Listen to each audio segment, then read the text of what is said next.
Hello guys, welcome back to Amara and Kenny. My name is Amara. It's good to see you once again. Today I'll be talking about the Home Child Care Provider Pilot and Home Support Worker Pilot Program. Before I proceed, if this is your first time here, welcome. Please click on the subscribe button, give this video a thumbs up, share with your family and friends that might find this video useful. To our returning subscribers, thank you very much.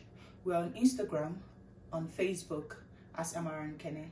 You can search us out and send us messages if you have questions to ask or something you are not sure of. We'll definitely answer you. We also have a Telegram community where you would see other people in this journey. You can get information there and share information there too. The link is on the description box, but if you can't find it, you can always send a message on our Instagram for the link and we'll get it across to you. Now let's go on. This program is for those that are into home care, child care, supporting the aged, supporting people that need care one way or the other. If you know you fall into this category, then you need to listen up. This program is still on the pilot basis and it's coming up. Currently, for home child care provider, they have gotten enough of the application. So if you are a home child care provider, then all you need to do right now is prepare your documents for January 1st, 2023, because applications will be opened by then for this particular program, and you don't want to miss out when it opens. So right now, start gathering your documents, start making preparations for January 1, 2023. Now, for those that are under the home support worker, ensure that your NOC falls under NOC 4412. Go ahead and check the job duties if it matches what you're doing. If your job duties tallies with that, then you're on the right track. What do you need? Firstly, you need to evaluate your degree, your diploma, your high school leaving certificate, whatever you have. You need to evaluate it. There are different evaluation bodies. We've talked about this and we'll still keep talking about it. There is the World Education Services WES, there's ICAS, there's ICES, there's ICES, sorry. So there are several of them. Go ahead, choose the one you want. WES is the most popular. Register, send your transcript to them and get your evaluation report. That's one of the things you'd be needing. Secondly, you'll be needing language proficiency.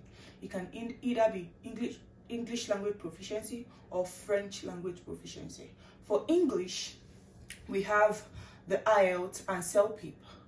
While for French, we have TEF Canada and TCF Canada. You can do any of them. For English, you need about band 5 for this program. But try and score higher. The higher you score, the better your chances. Now also, you'll be needing experience.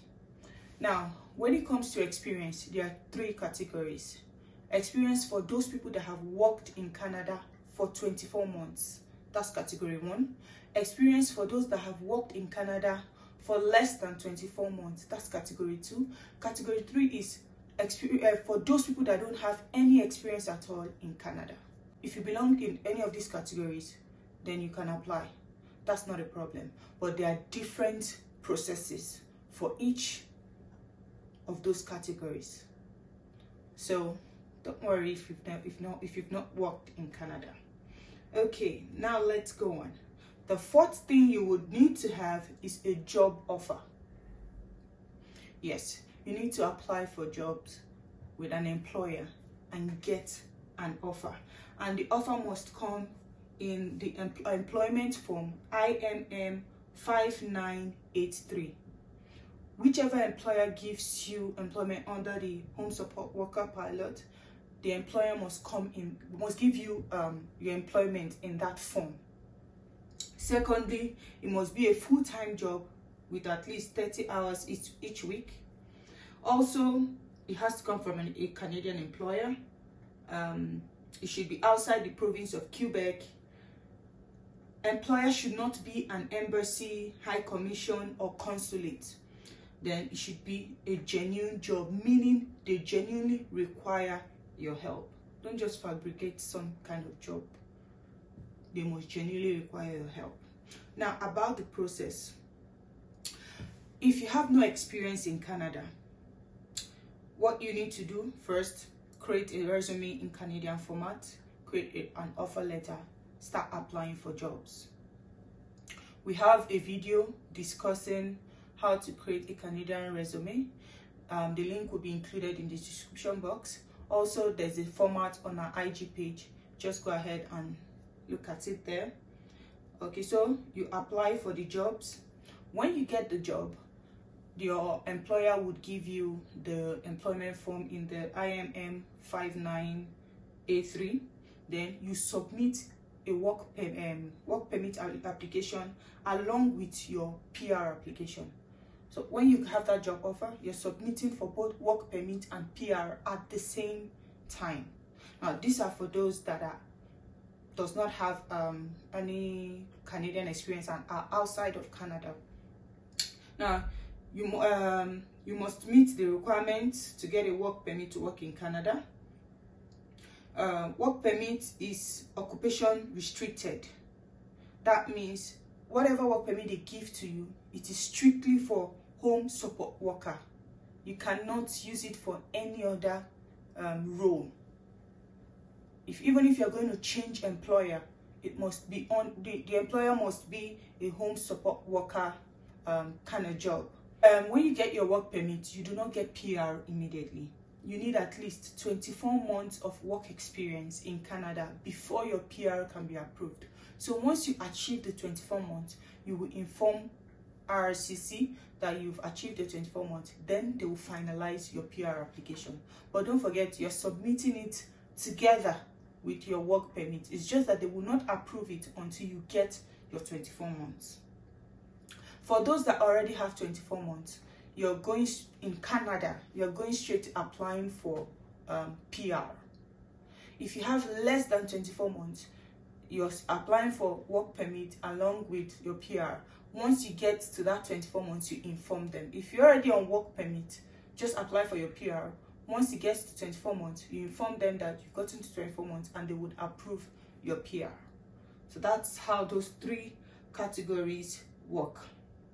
Your families can come along with you when you're submitting your application. If your spouse is coming, just submit a work permit application for your spouse. And if you have children coming with you, you submit a study permit application for them. Now let me talk a bit about the job duties. For that health support worker, if you're a housekeeper, you do not qualify. It is strictly for those that take care of people. You don't need to stay in your employer's house. Maybe you are a kind of a worker that comes in, takes care of the employer, and go back to your house. Rather, that's fine. You don't need to stay with your employer. Or maybe you work in a hospital or a care home. That's also okay. It doesn't mean you have to live with your employer. But if you're a housekeeper or someone that takes care of the house, you do not qualify. For the home child care provider, if you are a foster parent, you do not qualify. If the child is above 18, you do not qualify. It is for children younger than the age of 18. And you also it's not necessary you stay with your employer. Now, you also will be showing your past experience. They'll be needing a reference letter from wherever you've worked before, showing you have experience in this, because they'll be evaluating if you actually meet the requirement to work in this role. Now, let's go ahead and talk about how to apply. When you get the job and you're outside of Canada and you've gotten the valid job offer, you complete the offer of employment form. I've said that already. There is a list of documents you would need to fill. We're going to include the link on the description box. You would gather the documents and you fill all of them online. You'll be applying online. Then also, there are ways you can validate the form to ensure that it's correctly filled. If you don't fill it correctly, there'll be a red line showing there. So it will indicate you need to fill it correctly. You need to fill that correctly. At the end, you get a barcode page. You would print, scan the barcode page to be sure everything has been correctly filled. You sign and date all forms. Properly date them. Answer all questions correctly. Do not lie. Be genuine. If you find out that you lie, your application can get rejected. Do not claim a work experience you do not have, especially for reference letter purpose. They would verify if you are actually fit to do this job. Your job duties would be checked.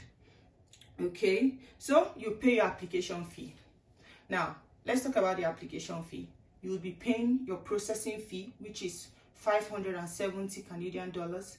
You'll be paying your right of permanent residency fee, which is 515 Canadian dollars. Altogether, it is 1,085 Canadian dollars. That's for the applicant. Now, if you have a spouse, you'll be paying another 1,085 Canadian dollars, which contains the processing fee and the right of permanent residency fee. That's for PR application. If you have children, you'll be paying 155 Canadian dollar per child.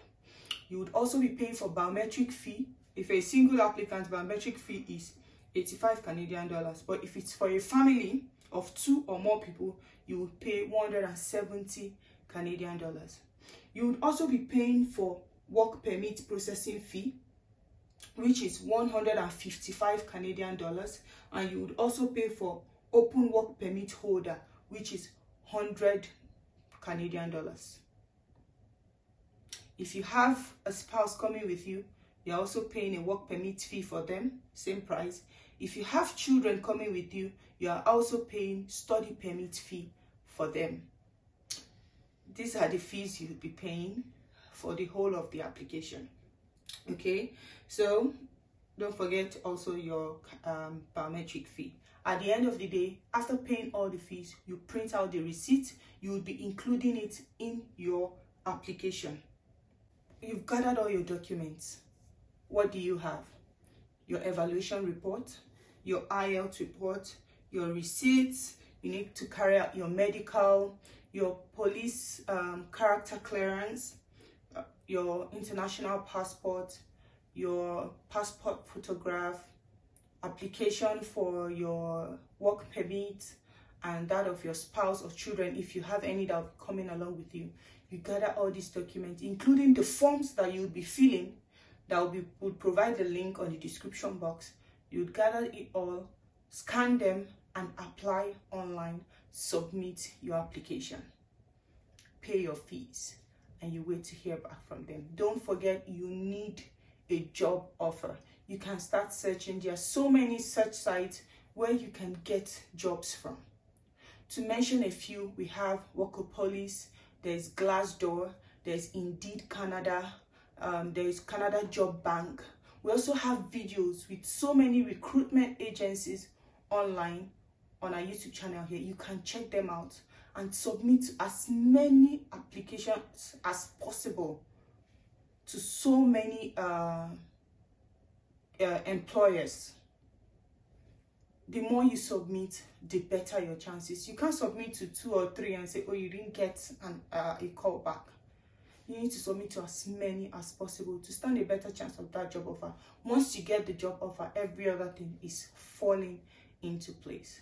Do you have more questions? The comment section is opened. Please go ahead and ask your question. We'll be answering every one of them. Don't forget, we're on IG. We can also answer your questions there. We're also on Facebook. Follow us, Amara and Kene. Our Telegram community is also available. All links to all our social media accounts has been put on our description box. Please, when you come to ask your questions, kindly put the questions in full so that we can attend to them. We get a lot of questions, so we can answer your question once we come across them. Thank you so much for watching. I'll be seeing you next time. My name is Amara.